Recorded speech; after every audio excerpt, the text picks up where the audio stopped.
Hi, it's Fred! Where'd you move here from? Dumbsville? Yo, I hit the jeweler, got some goals. I sold a little weed, but I could never sell my soul. And when I'm in LA, you find me out in Lil Toe. Come up vocal with my ramen, I'ma need another bowl. Let's go. Dumbsville, if you're watching Sonic videos again, I'm gonna be really pissed off. Dumbsville, are you praying? Butters, I found God. What? Come on, look! Hi, it's Fred! Today's Friday! Oh my god! What? How, and why? I should really get a new TV. So because this is a review and we need the obligatory opener in order to hopefully create a decent intro point, Hey, cool mug. I'm going to pretend not to know about this movie, which will lead me to ask the question, what are we watching? Well, I'm glad you asked, Butters. Fred the Movie is a movie based on Fred, the YouTube show. Remember Fred? Not by choice, but yes. Well, in 2010, there was a movie based on him. Originally, it was going to be released theatrically, but the film actually ended up premiering on Nickelodeon to a glowing critical reception of 0%. This piece of shit was planned for a theatrical release. Okay, how are you people getting into my house? What you guys talking about? Okay, the joke is funny for like 5 minutes, now it's just invasion of privacy. Of course, with such glowing reception, this film led to an entire trilogy and a TV show. So, that's it? Wow, I can't wait to watch this movie now. Actually, you can't. Not digitally, at least.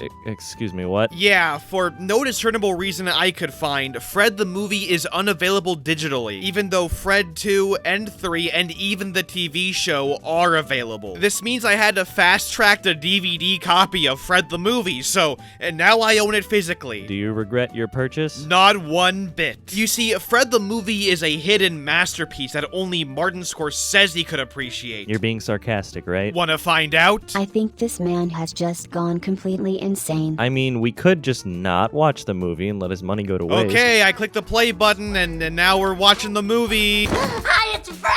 So this is what we're doing. Ah, finally, a character I can relate to on a personal level. So Fred's making a YouTube video, I think? Even though he has no camera, he's just kinda talking to himself. We then cut to Fred's school, where he's being ultra quirky and weird by randomly saying hi to people. See ya. He's also in high school, despite his school being a middle school. This is where we meet Judy, who's Fred's love girl victim. Oh, also she's British. Why does the frame just freeze? This feels like it was edited on Windows Movie Maker. Because keyframing text is hard. Oh my god, she said my name. Whoa, what the shit? Oh my god, he's basically Ted fucking Bundy. So anyways, Fred stalks Judy like he's in Metal Gear Solid 5, and he arrives home, and that's about it. This is where we meet Kevin, and if you couldn't tell, he's the school bully. He looks like Ness in real life. Wait, actually Fred kinda looks like Lucas, and his real name is Lucas. Raiden, turn the game console off right now. What did you say? The mission is a failure. Cut the power right now. You might not have been able to tell, but that girl I walked home with? Why is it superimposed and masked like that? Did I edit this stupid movie? Did you edit this movie? I will neither confirm nor deny these allegations. Anyway, so literally a bunch of filler happens. Oh no, and that's about it. My dad doesn't care either. Mostly because, he's not here. He doesn't have a father, but he's not— Bluebot, you can't say that. What? I was going to say poor. Or black. So, from what I can gather from the filler, Fred is simping over Judy. I'm taking things to the next level with Judy. And I have to say, this film was ahead of its time on such contemporary themes. Once again, Scorsese would be proud. Anyway, so once again, more filler happens. And I pay her back by filling the whole entire house with beautiful music. Somebody call 911! You know, this is beautiful music. You're a 100 Gex fan. Of course you would think high-pitched singing is good. He just needs auto-tune and he'll be the hyperpop star of the century. So more filler happens. Today was the worst Friday ever! And we get a flashback scene of bullying. And then Julia comes out and she's all like, Kevin, just leave him alone! 19 pounds in video game currency. I'm sure she won't end up falling for him in the end. We then get even more filler. I say oh my game it because I'm not allowed to say bad words. Oh my god, it's weird! I love music class because Well, I'm a great singer. Now, what? Because it was so funny the first time, it had to be played a second time. I'm realizing more and more that Fred is a lol cow. Can you never say lol cow ever again? What the fuck? What's even going on? Is that what kids are into? Pointless scenes of Fred eating food and screaming?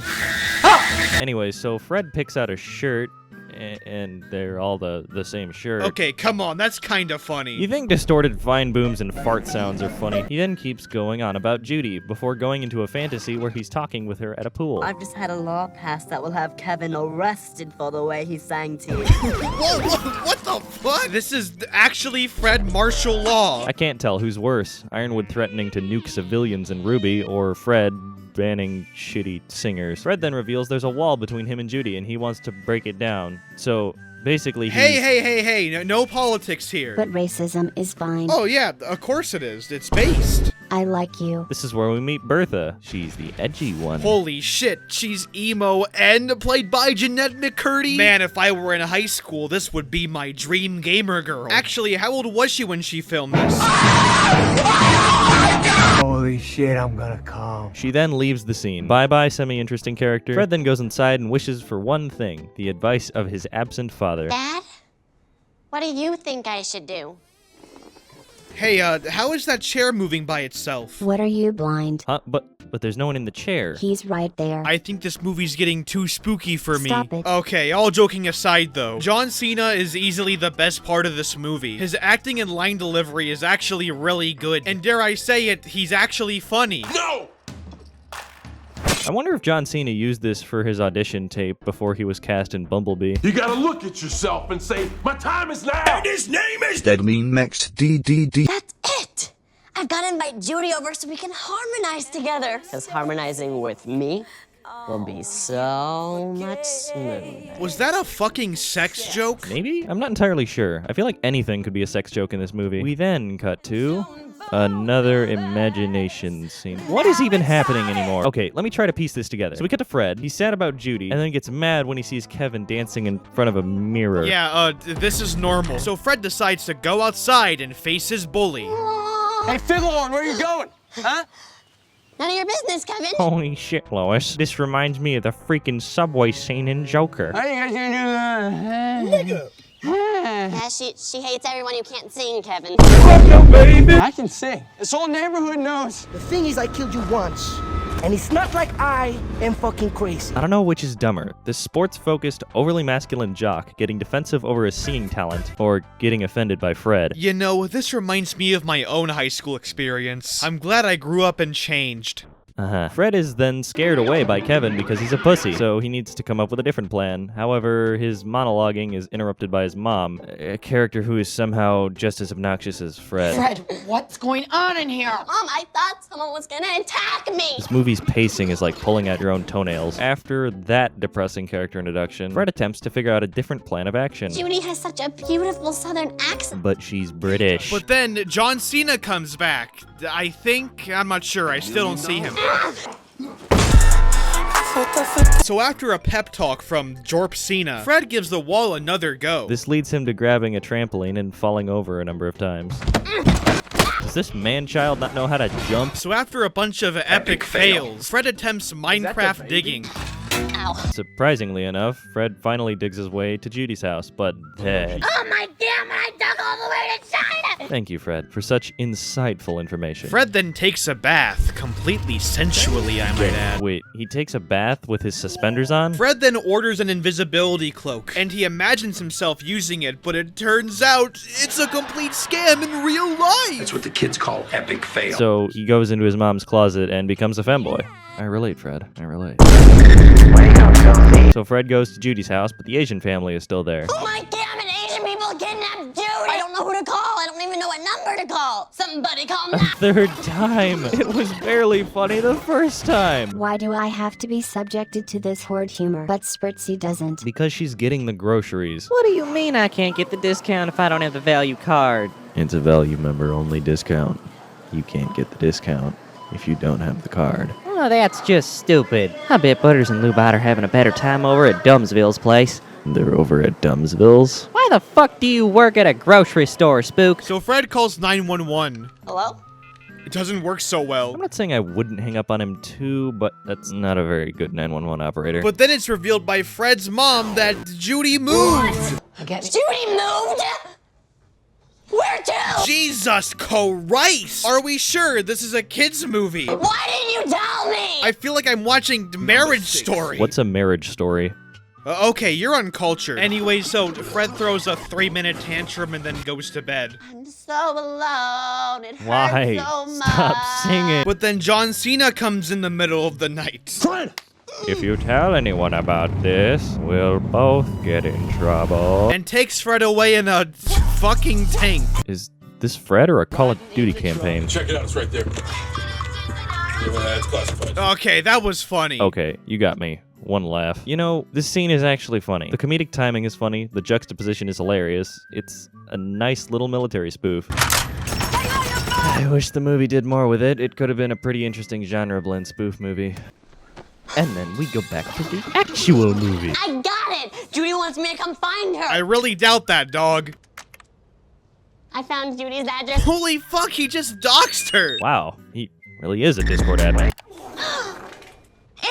How did he zoom in that far? So Fred brings up his fear of the woods, which begins a flashback scene. Spoiler alert, this is a one-off joke and has no impact on the plot whatsoever. Fred then packs up for the bus ride, has another goofy imagination sequence, steals his mom's money, and leaves. This is how Earthbound begins. Kevin then bothers Fred, and that's about it. Fred then boards the bus to Judy's house. But it turns out Fred took the wrong bus. Kevin knew all the bus routes and where they were going if I got the right We then meet Durf, who is Fred's imaginary friend, and is ultra cool. So Fred created an imaginary friend for this particular instance. Unless, of course, this is the Fred multiverse theory. Where's Judy?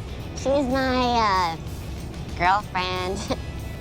No, she's not. So he also created an imaginary friend to convince him of things he doesn't believe? Is Durf Fred's Tyler Durden? Been whacking me really hard and then Wow, Fred is so annoying that he annoys himself. Fred then gets off the bus and sees a water park. A really lame one, too. And we're reintroduced to Bertha. And for some reason, the writing gets better. I asked you a question.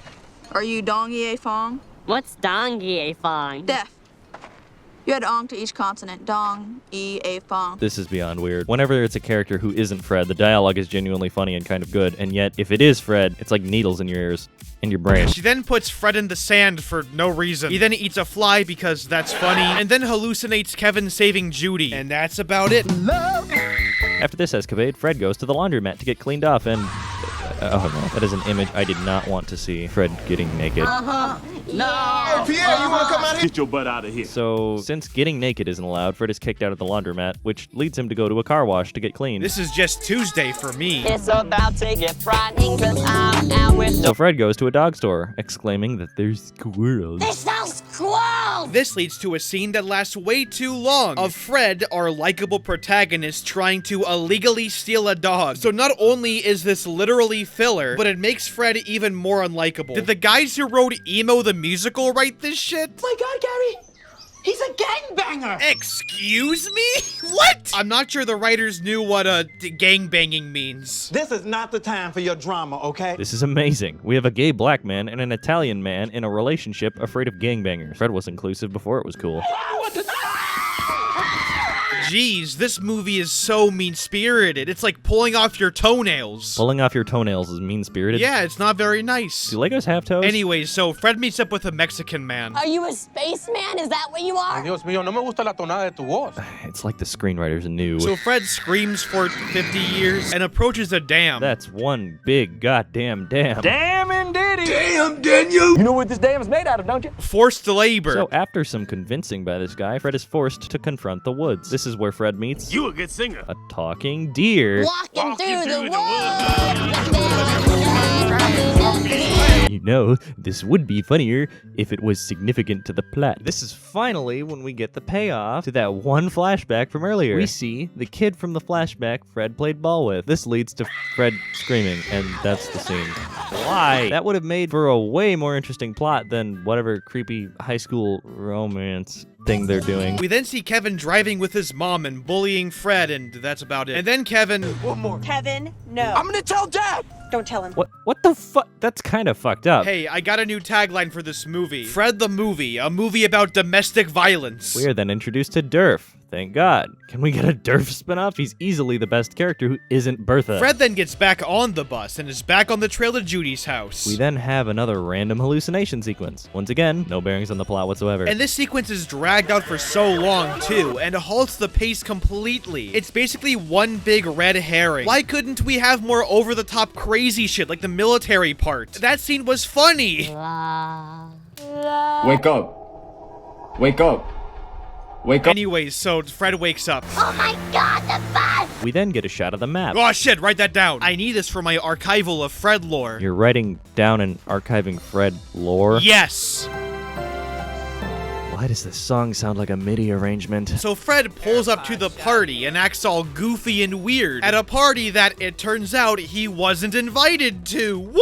So Judy's all like, Fred, you should leave! But Fred's all like, no way, fag. Fred is the living embodiment of okay and... Why are you being like this? Oh my God, I can't do this. I just realized this movie is literally Joker. No, shut... No, hear me out. Both films are about a mentally deranged main character who fantasize and hallucinate a lot, imagine things that don't really happen, especially in regards to women. They both see their fathers as popular celebrities. They both have deadbeat mothers. They're both societal outcasts. They both have dreams involving the entertainment industry. There's even a dance scene between the two of them. I could literally go on, dude. This shit is crazy. I really hate you. You know that, right? So Kevin puts the pizza on Fred, and he vomits for no reason. He didn't even ingest anything. Does Fred have, like, a condition? I think you might need to check that out. He then runs out completely embarrassed, and Judy semi-runs after him, because this is indeed a generic teen movie. Nothing more romantic than showing up to your party uninvited and vomiting all over you. Actually, that's probably a fetish somewhere.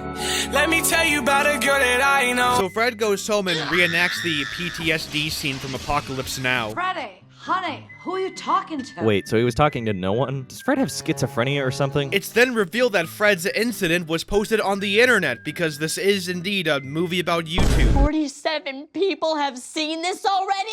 51 people now, 51! This joke would be funnier if YouTube's view count was actually in real time. Wait a minute, download this song? This isn't a song, though. And what's with those videos on the sidebar? Just got back? Beachcombers? Jeff's party? I've had no luck locating them on the site. Ancient artifacts lost in the sands of time. Why do people even watch other people on YouTube? It's weird, it's creepy. I'm gonna have a party, and no one's gonna be invited. There's gonna be a lot of gay. Wow, that was a really funny Has-Been Hotel joke. You get that image off my screen now. Fred then goes around uninviting people. What is this? I'm having a party and you can't come. How about another joke, Miranda? Well, it looks like you got my message that you're not invited to my party! Fred then shows up to Bertha's house, attempting to uninvite her. However, it turns out she thinks the video of Fred vomiting is cringy. Bertha is the inventor of cringe compilations. I create Vine compilations. So Fred decides to invite Bertha to his party, and she agrees. If only Jeanette McCurdy would do the same for her acting career. So they end up faking a big ol' music video for their party. And it's full of fake mannequins, spin the bottle, pink vomit, and blowjobs. What? But you know what? It is really sweet that Fred confides in Bertha and moves on from Judy.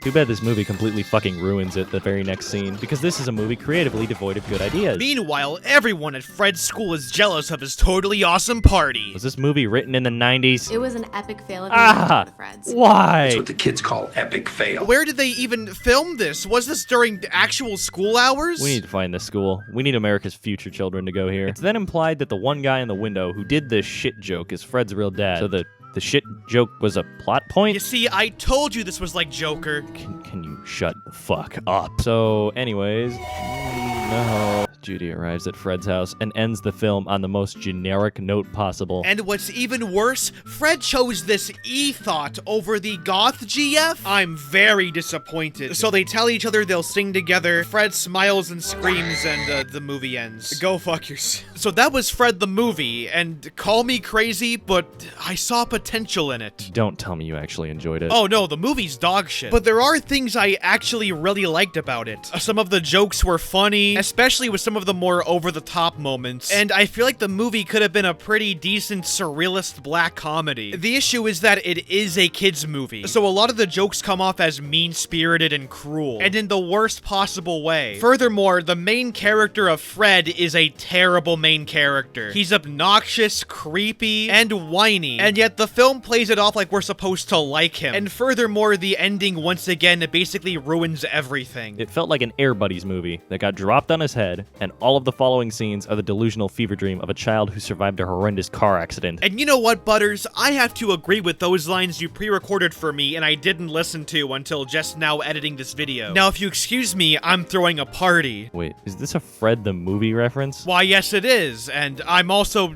your father. Wait. What? That's right, I'm your dad, and I'm John Cena. What the fuck? It's all in your head, Butters. We couldn't come up with a better ending for this. No. The prophecy. Fuck you in the lane you came with. Me and you ain't on the same shit. You ain't in my lane, bitch, nah. Throw that shit in fifth, rollie on my wrist. Ay, baby, you a star, I'm my only wish. I'm counting blue hundreds, I'm too money. Ay, and my little bitch, she too lovely. Yeah, hanging up and calling me right back. Ay, baby, why you calling me like that? Yeah, getting high with the seat, lay back. Baby, gon' relax, yeah. Ay, they don't know the half, yeah. No matter what happened, I got your back. Baby, that's the facts, yeah. That's the facts, yeah. She said, do you love me? I tell her I am monkey.